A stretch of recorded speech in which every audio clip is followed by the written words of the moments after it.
আজকের করব পুঁইশাক পাতার বড়া। তো কিছুটা পুঁইশাক পাতা নিয়েছি আর দু একটা কুমড়ো পাতাও দিয়ে দিয়েছি, এগুলো আমাদের গাছের। তো ধুয়ে কেটে ভালো করে পরিষ্কার করে নিলাম। আর এদিকে আমি একটু চাল ভিজিয়ে রেখেছিলাম, মিক্সারে চালটাও পেস্ট করে নিলাম। চালটা হালকা একটু দানা দানা থাকবে।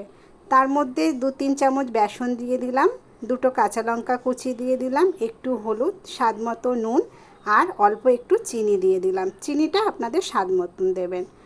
আর শাকগুলো তার মধ্যে দিয়ে দিলাম, দিয়ে ভালো করে এবারে বেসনের সঙ্গে ওটাকে মাখিয়ে নেব। শাকগুলোকে ভালো করে মাখিয়ে নেব। মাখাতে মাখাতে শাকটিও একটু জল বেরিয়ে যাবে, জল বেরিয়ে ভালো আঠালো করে মাখিয়ে নেব।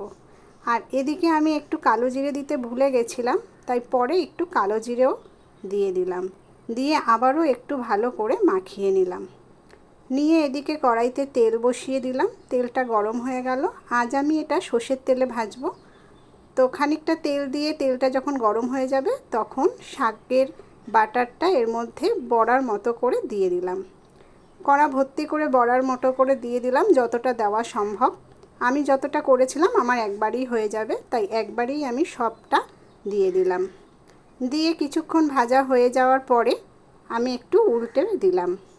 এটা আমি একটু আঁচটা আস্তে করে দিয়ে ভাজবো, কারণ আস্তে করে দিয়ে যে কোনো বড়া ভাজলে বড়াটা বেশ ভালো সেদ্ধ হয় আর মুচমুচে হয়। তো আমি উল্টে পাল্টে বেশ ভালো করে ভেজে নিলাম। এই ধরনের বড়া খেতে বেশ ভালোই লাগে। আর বড়া তো এমনিতেই খুব লোভনীয়, আর গরম গরম তো ভাতের সঙ্গে দারুণ লাগে। তো চলো, আমাদের বড়া ভাজা তৈরি, এবারে খাওয়া হবে।